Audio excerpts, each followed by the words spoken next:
Hello दोस्तों, स्वागत है आपका आज के इस नए वीडियो में। आज इस वीडियो में हम बात करेंगे PGCIL टेक्नीशियन की वैकेंसी आई है, उसके हम तैयारी के बारे में बात करेंगे। कैसे आपको उसका तैयारी करना है ताकि आप पेपर में अच्छे से अच्छे स्कोर कर सके और आपका सिलेक्शन हो सके। तो जो PGCIL का वैकेंसी आया है उसके बारे में थोड़ा सा हम पहले आपको बता दें कैसा वैकेंसी है और किस लेवल का है। तो जो PGCIL का वैकेंसी है ओनली ITI स्टूडेंट के लिए ही है, उसमें डिप्लोमा वाले भर नहीं सकते हैं, नहीं बीटेक वाले भर सकते हैं।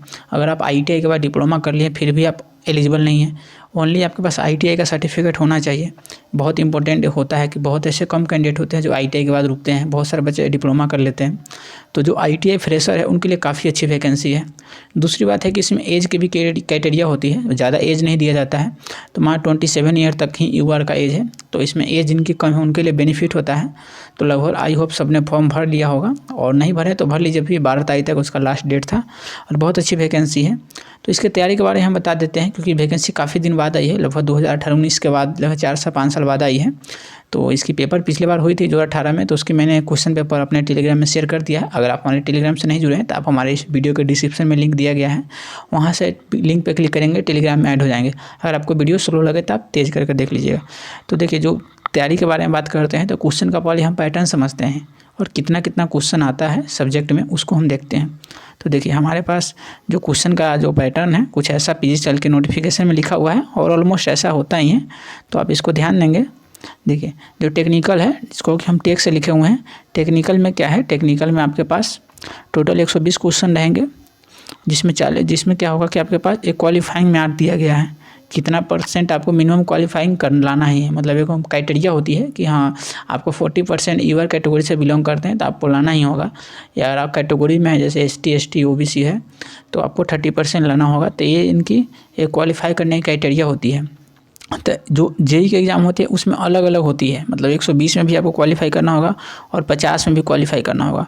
पर जो टेक्नीशियन की वैकेंसी आई है उसमें फ़ायदा क्या है कि दोनों को मिलाकर आपको क्वालिफाई करना है, सेपरेट क्वालिफाई नहीं करना है। तो इसलिए आपको घबराना नहीं है, दोनों मर्ज होकर, मतलब दोनों साथ में है, इसके कोई टेंशन नहीं लेना है कि 120 में भी क्वालिफाई करना है या 50 में भी क्वालिफाई करना है, ऐसा नहीं है। दोनों को मिलाकर, मतलब 170 क्वेश्चन होते हैं, दोनों को मिलाकर आपको लाना है, ठीक है। दोनों को मिलाकर आपको 40% जो हमारी क्राइटेरिया होती है उसको लाना होता है।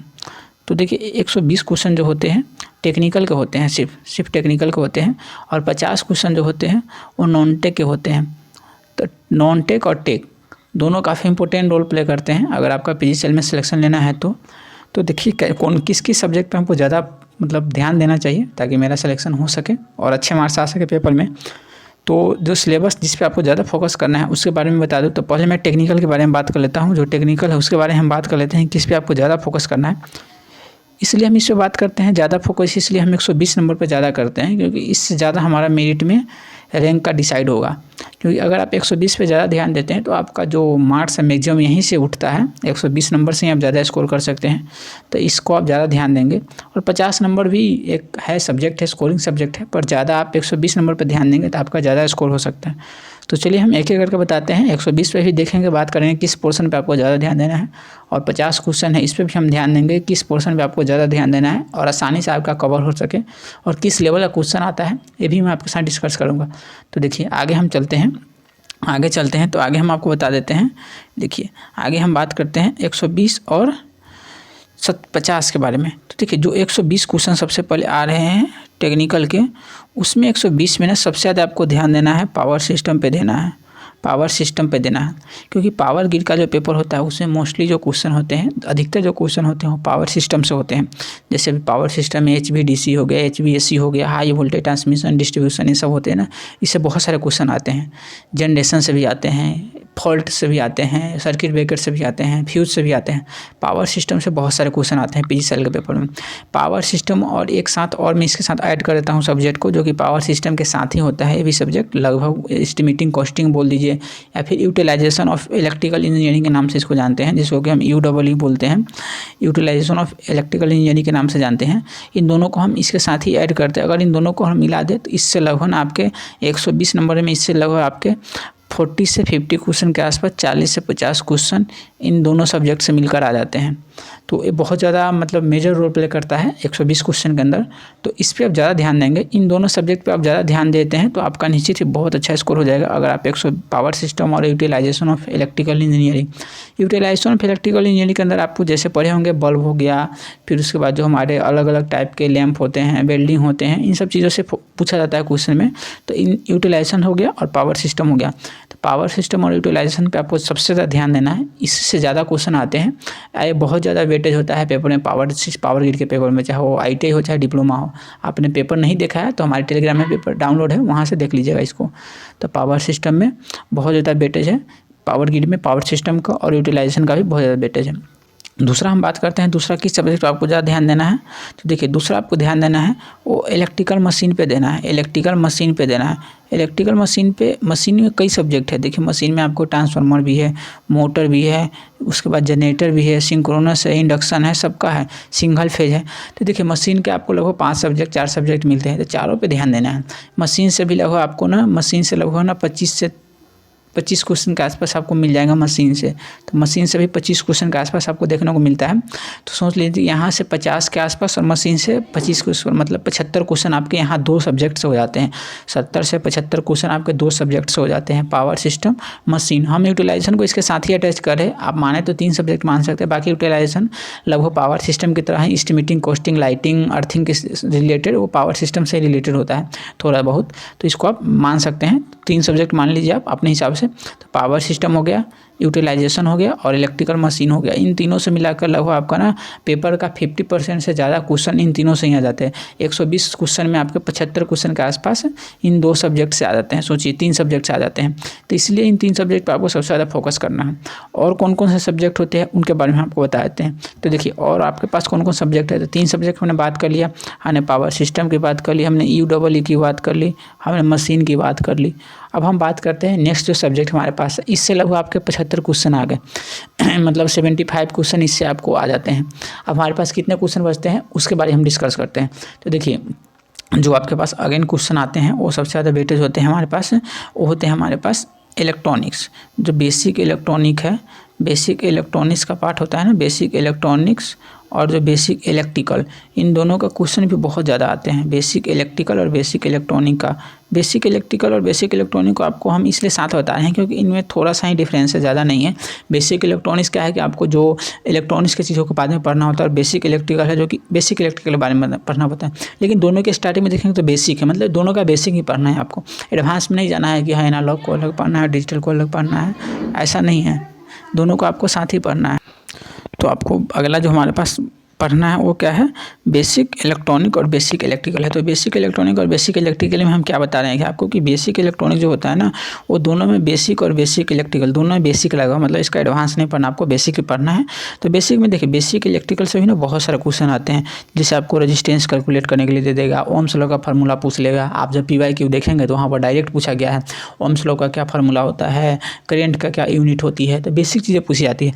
तो इससे भी लगभग ना आपके ना 20 से 25 क्वेश्चन आ जाते हैं, 20 से 25 क्वेश्चन इससे भी आ जाते हैं हर साल। जो भी साल एग्जाम हुआ है 2018-19 में, उसमें 20 से 25 क्वेश्चन बेसिक इलेक्ट्रिकल का भी आ जाते हैं। तो बेसिक मतलब आपको बेसिक ही पढ़ना है इलेक्ट्रिकल में, ज़्यादा एडवांस नहीं पढ़ना। जैसे बहुत सारे बच्चे ना थ्योरम को सॉल्व करने लगेंगे ज़्यादा डिटेल में, तो ज़्यादा डिटेल में नहीं जाना, आपको बेसिक क्वांटिटी पर ध्यान रखना है। वोल्टेज का फार्मूला क्या होगा, यूनिट क्या होगा, पावर का, बिल्कुल बेसिक ITI लेवल पर ज़्यादा एडवांस नहीं पूछे जाते हैं। तो आप इस चीज़ को ध्यान रखेंगे तो आपका अच्छा स्कोर हो सकता है। तो यहाँ से सुनिए कि 120 में 100 क्वेश्चन के आसपास आपका हो गया कि 4 सब्जेक्ट से हो गए, पावर सिस्टम, यूटिलाइजेशन, मशीन और बेसिक इलेक्ट्रिकल मिलाकर आपके 100 क्वेश्चन के आसपास आ जाते हैं। फिर बचा बेसिक इलेक्ट्रॉनिक्स। बेसिक इलेक्ट्रॉनिक्स से भी लगभग ना आपके पेपर में 5 क्वेश्चन आए हुए हैं, 5 क्वेश्चन के आसपास आ जाते हैं। तो बेसिक इलेक्ट्रॉनिक्स पर भी आपको ध्यान देना है। बेसिक इलेक्ट्रॉनिक्स भी काफ़ी इंपॉर्टेंट रोल प्ले कर रहा है। 5 क्वेश्चन है, बस जो बच्चे इस क्वेश्चन को कर देते हैं ना, वो लीड कर जाते हैं, क्योंकि बेसिक इलेक्ट्रॉनिक्स बहुत सारे बच्चे पढ़ते ही नहीं। उनको लगता है इससे तो 2-4 क्वेश्चन आएंगे, PN जंक्शन डायोड का आएंगे, तो मटेरियल का आएंगे तो कर लेंगे। नहीं, लेकिन नहीं, उसमें भी कुछ ट्रिकी क्वेश्चन डाल देते हैं उन्होंने, जो कि बच्चा को पता नहीं होता और वो छोड़ देते हैं। तो उनमें जो बच्चे कर लेते हैं उनको यहाँ पर लीडिंग हो जाता है, मतलब वो स्कोर में आगे हो जाते हैं। 5 क्वेश्चन ही आता है बट अच्छे क्वेश्चन होते हैं वो। तो बेसिक इलेक्ट्रॉनिक हो गए। यहाँ से आपके 110 क्वेश्चन के आसपास खत्म हो जाते हैं। अब बचा सिर्फ 10 क्वेश्चन, आपके पास 10 क्वेश्चन बचे हैं। और सोच लिए सब्जेक्ट आपके पास क्या क्या है। तो देखिए सब्जेक्ट आपके पास होगा डिजिटल इलेक्ट्रॉनिक्स होगा, जिसको कि हम डी बोलते हैं। पावर इलेक्ट्रॉनिक्स होगा, जिसमें कि आप SCR पढ़ते हैं, ट्रैक पढ़ते हैं, डैक पढ़ते हैं, 3 फेज रेक्टिफायर पढ़ते हैं, सिंगल फेज रेक्टिफायर पढ़ते हैं। तो इसमें क्या हो जाएगा कि इस दोनों से अगर 4-5 क्वेश्चन इससे भी आ जाते हैं कई बार, और कई बार न भी आते हैं, इसका कोई फिक्स नहीं है क्राइटेरिया, ठीक है। फिर उसके बाद हमारे पास और कौन सा सब्जेक्ट देखिए, और आपके पास सब्जेक्ट जैसे मशीन कन्वर्टर हो जाता है, कन्वर्टर वगैरह जैसे आप पढ़ रहे होंगे, MG सेट मशीन पढ़े होंगे, उससे भी क्वेश्चन कई बार ना बेसिक जो मिसलेनियस टॉपिक हो गया, इनसे भी मशीन में कई बार क्वेश्चन आते हैं, IIT लेवल पे आते रहते हैं। एम्पलीफायर हो गया, तो एम्पलीफायर तो थोड़ा सा एनालॉग का पार्ट है, बट एम्पलीफायर में भी आ जाते हैं, 1-2 क्वेश्चन आ गए तो आ गए, नहीं तो नहीं आते हैं। UPPCL से अलग इसका पैटर्न है। बहुत सारे बच्चे UPPCL का पैटर्न सोचते होंगे उस टाइप से। देखिए UPPCL का पैटर्न थोड़ा सा एडवांस है, उसमें कुछ भी पूछा जा सकता है आपसे। वहाँ पर फोर्स का यूनिटी पूछा जाता है, बट यहाँ पर जो PCL का पेपर है इसमें थोड़ा सा क्वेश्चन को स्टैंडर्ड रखा जाता है। यहाँ पर उतना इजी नहीं पूछा जाता है जितना इजी UPPCL में कोई क्वेश्चन पूछ लेता है। ऐसे UPPCL में स्टैंडर्ड क्वेश्चन पूछे जाते हैं, बट UPPCL में कुछ क्वेश्चन ऐसे होते हैं जो कि बिना लॉजिक के ही पूछ देते हैं, जिसका कोई लॉजिक ही नहीं होता। तो यहाँ पर कुछ अलग पूछा जाता है, और इसका एग्जाम कंडक्ट EDCIL कराता है, तो इसको आप ध्यान रखेंगे। क्वेश्चन का लेवल काफ़ी ईजी होता है, ठीक है। तो ये सब मिसलेनियस के अंदर आप और भी जो सब्जेक्ट आपको छूट रहा होगा, जैसे अर्थिंग उर्थिंग वाले तो हम यूटिलाइजेशन के अंदर कर लेते हैं। बाकी मशीन कन्वर्टर हो गया, MG सेट हो गया, एम्पलीफायर वाले सेक्शन हो गए, डिजिटल इलेक्ट्रॉनिक्स हो गया, पावर इलेक्ट्रॉनिक्स हो गया। कंट्रोल सिस्टम से आते नहीं है, मान लेते हैं कि 1-2 क्वेश्चन आ गए तो आ गए। ऐसे IIT के सिलेबस में कंट्रोल सिस्टम नहीं है, तो यहाँ पर नहीं देखने को मिलता है। डिप्लोमा में कंट्रोल सिस्टम के क्वेश्चन आते हैं, सिग्नल सिस्टम के आते हैं, डिप्लोमा में आते हैं, IIT में नहीं आते हैं।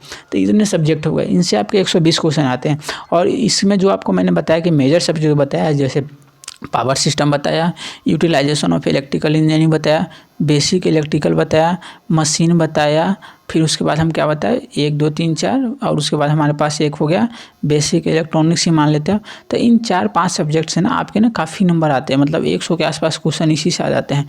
और बाकी जो 20 क्वेश्चन होते हैं ना 100 प्लस, और बाकी जो 20 क्वेश्चन है 20 क्वेश्चन हो गए, वो समझिए तो आप मिसलेनियस हो गए। वो मिसलेनियस क्वेश्चन है, वो 20 क्वेश्चन आपको पता ही लगेगा कि सब्जेक्ट से, थोड़ा सा आप भी कन्फ्यूज होंगे। तो देखिए इस पर ज़्यादा ध्यान देना है। 5 सब्जेक्ट, पावर सिस्टम हो, यूटिलाइजेशन हो, बेसिक इलेक्ट्रिकल हो, मशीन हो, और बेसिक इलेक्ट्रॉनिक्स हो, इन 5 पे आपको ज़्यादा ध्यान देना है।